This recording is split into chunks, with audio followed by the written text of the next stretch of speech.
Hey there, it's Kim from Not Consumed. I hope you're doing well. Today we're going to talk about 3 tips for helping kids watch what they say.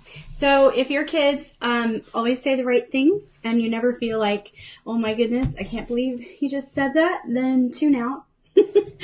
For the rest of us who exist in life, let's think about that a little bit.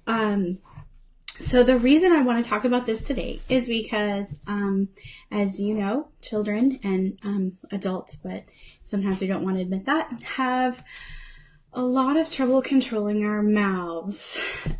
This is the most important tool we have, but it's also the most deadly. The Bible says that the tongue has the power of life and death, and it does. In fact, it's an either or. We can either be a vineyard of life flowing freely and giving compliments and encouragement and building up people, or we cannot. So that is kind of what we're going to talk about today. And I need to make sure our sound is working. I think it is. Okay, I think it's working just fine. So if you can't hear me, please let me know so we can fix that problem, but I think we should be good. 3 tips. So let's start with number 1. When your child comes to you, or doesn't necessarily come to you, but when your child says something that is offensive or unkind, or hey Jen, thanks for letting me know that you can hear me. Awesome.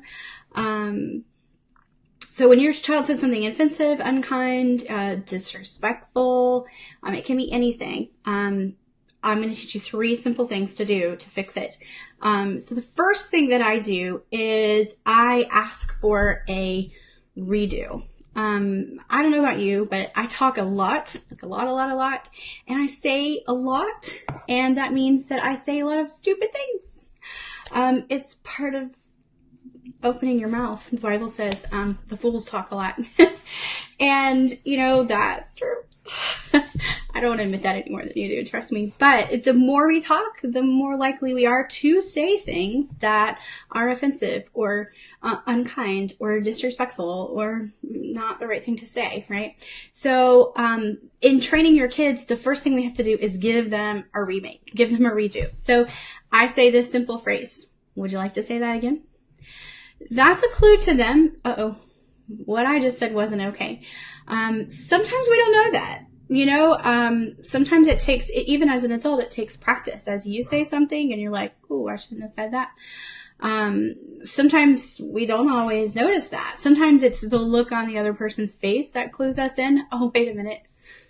That wasn't very nice, or they didn't understand me, or whatever, based on their body language. Kids are still learning that. They still don't understand that. They might know based on your face or your facial expression that the thing that they said was disrespectful or wrong in some way, but they don't always know what way. And so giving them the opportunity to say it again often will fix everything. So that's the first thing that I do. If they say, let's say that they said, well, one thing that in our house, if I say no, no actually doesn't mean no in my family. It actually means don't ask again. And so if, one of my kids says, can I have ice cream? And I say no. And they say, oh, please, I really, really want ice cream. And, I'm starving to death, or whatever.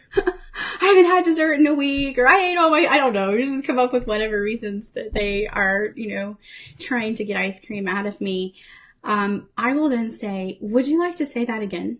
That's my reminder for you just nagged me. You just begged me. You just basically disrespected me because I did say no, and you know that no means no. And so why are we still on this topic, right? Sometimes just that reminder is enough. And that's all you have to do. But remember, so here's my rule with this. If I say, would you like to say that again? And the child is disrespectful and keeps, saying the same thing. Obviously we know that this isn't fixing the problem and we need to move to number 2 or 3 or whatever we need to do, right? However, if the situation is that they start